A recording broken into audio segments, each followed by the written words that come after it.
streetnews.it, siamo qui al Museum Shop in compagnia dei nostri due amici, nonché autori del libro Non avrai altro Dio al di fuori di Claudio, con Ivan Fedele.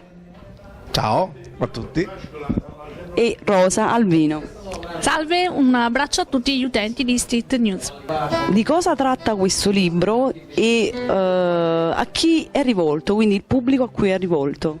Ma è rivolto a tutto il pubblico generalista, il pubblico che vuole trascorrere qualche ora in leggerezza, appassionarsi a una storia, perché è una storia d'amore tra due personaggi. I capitoli dispari sono scritti da me e i capitoli pari sono scritti da Rosa. I capitoli dispari, Lino Narrante e Luca, che è un ossessionato di Claudio Baglioni, è il fan, come c'è il tifoso di calcio, lui è il fan musicale, si circonda solo di fan, dà alle stanze del proprio bed and breakfast i nomi delle canzoni, è andato a più di 200 concerti, eccetera. Rosa, chiedo a te, è possibile essere così ossessionati e perché la scelta dell'idolo canoro per Luca, protagonista del vostro libro, è caduta proprio su Claudio Baglioni?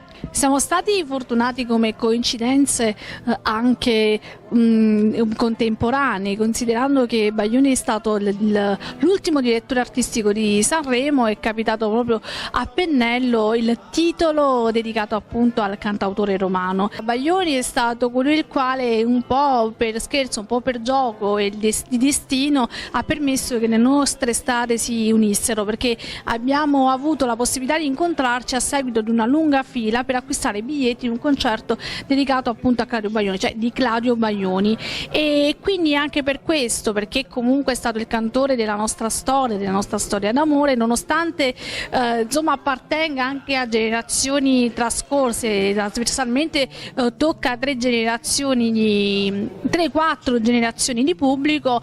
Abbiamo appunto detto: dobbiamo scrivere un libro, che facciamo? Scriviamo di qualcosa che conosciamo bene. Solitamente si scrive o di qualcosa che non si sa, penso a Giulio Verne, personalità importanti, scrittori letterati illustri che hanno con la fantasia immaginato mondi lontani, o qualcosa che è molto più vicino alla nostra realtà. La nostra realtà musicale è caduta su Claudio, e grazie a lui che ci abbiamo messo forza ed energia per creare questo libro.